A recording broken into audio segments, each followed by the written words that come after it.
आपने जितना हमको बताया था पूजा पाठ करने के लिए, हमने पूजा पाठ साधना सब किया। हमें अनुभव भी हुआ, देवी देवताओं का दर्शन भी हुआ, मगर जीवन में इस तरीके कुछ हमारा लाभ नहीं हो पाता है। केवल दर्शन हो पाता है स्वप्न में, ख्वाबों में लोग दिखाई देते हैं। देखिए, स्वप्न की बात है तो स्वप्न भी कई प्रकार के होते हैं और स्वप्न ज्यादातर सत्य नहीं होता है। स्वप्न बहुत कुछ लोग देखते हैं, क्या नहीं क्या नहीं क्या कैसा स्वप्न, फिर कुल काम समाप्त हो जाता है।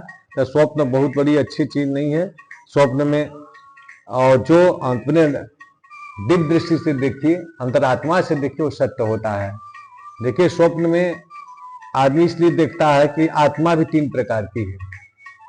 पहला उसका स्थूल आत्मा, दूसरा सूक्ष्म आत्मा, तीसरा कारण आत्मा। तीन प्रकार की आत्मा होती है।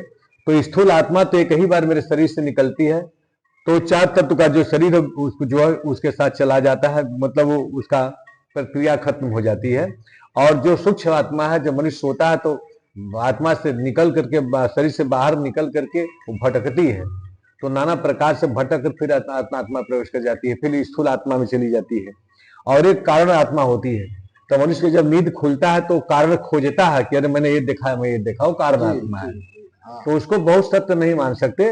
देखिए, आपको जो मैंने जो मार्ग बताया, आपने ठीक है मेहनत किया, परिश्रम किया, और अपने ज्ञान इंद्रियों से पहले देखिए, जो मस्तक, हमारे ब्राह्मण के मस्तक का तीसरा नेत्र होता है, दोनों नेत्र के बीच में तीसरा नेत्र होता है, उस नेत्र से अगर आप आंख मूंद दिए और उस नेत्र से अपने दर्शन करिए, वो सत्य होता है। और जो स्वप्न वाली बात है, स्वप्न सत्य नहीं होता है। तो गुरुदेव, माता रानी आपने बताया था, तो हमारे वहाँ खेत पर आई थी, हरे रंग की साड़ी पहनकर। उन्होंने खड़ा होकर ओमकार का मेरे मस्तक में ज्योति भरा और बताया भी कि बेटा इसी का ध्यान करो, मगर आज तक वो ज्योति मेरी खुल नहीं रही है। मैं ध्यान करता हूँ, ज्योति नहीं खुल रही है। मैं रोता हूँ, तड़पता हूँ कि कब खुलेगा। तो कुछ ऐसा गुरुदेव कर दीजिए कि वो ज्योति खुल जाए, मेरे स्थूल शरीर का भी कल्याण हो जाए। देखिए, कल्याण होगा, पहले अपने अपने में आत्मविश्वास पैदा करिए। अपने ज्ञान इंद्रियों को, जो देखिए 36 प्रकार की ज्ञान इंद्रियां, 84 आसन होते हैं, 36 ज्ञान इंद्रियां हैं, 5 उसमें सर्वश्रेष्ठ होता है। अगर 5 का जो है अनुभव करिए और 5 का मार्गदर्शन करिए, आप ज्ञान इंद्रियां खुल जाएंगी और तीसरा नेत्र भी खुल जाएगा। और पहले अपने मन को विचलित मत होने दीजिए, मन को एकाग्र रखिए एकदम। जब तक मन एकाग्र नहीं होगा तब तक जो है कुछ न कुछ परेशानियां बनी रहेंगी। मन को एकाग्र करिए और पूर्ण समर्पण की भावना से आप लग जाइए, आपका मार्गदर्शन हो जाएगा और आपकी दिव्य दृष्टि भी खुल जाएगी।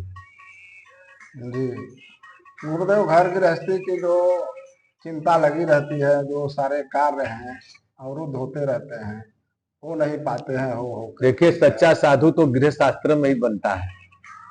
गृहस्थ आश्रम से बड़ा कोई आश्रम नहीं है।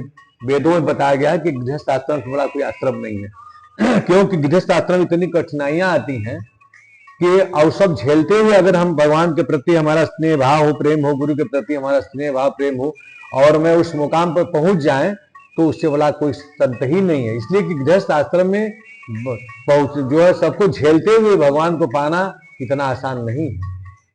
तो गृहस्थ आश्रम इसलिए सबसे हर जो आश्रम से श्रेष्ठ बताया गया कि गृहस्थ आश्रम से बड़ा कोई आश्रम ही नहीं श्रेष्ठ है। तो गुरुदेव, एक बार आपसे पुनः प्रार्थना है कि मेरा दिव्य दृष्टि खुलवा दे, जैसे माता रानी ने मुझे दिया। मैं आपके चरणों में, कोई भी गलती हो तो उसके लिए क्षमा याचना हूँ, मेरी दिव्य दृष्टि खुलवा दी जाए गुरुदेव। देखिए, इंसान का सब कुछ मन होता है। मन को एकाग्र करो, अपने ज्ञानेंद्रियों को एकाग्र करो, आपका सब कुछ मिल जाएगा। मन में कोई किसी प्रकार की भ्रांति, किसी प्रकार का सोच मत पैदा करिए। बस एक ही सोच रखिए कि मेरी माँ है तो माँ है, मेरे गुरु हैं तो गुरु हैं, और मेरे भगवान शिव है तो शिव हैं। सब मार्गदर्शन हो जाएगा।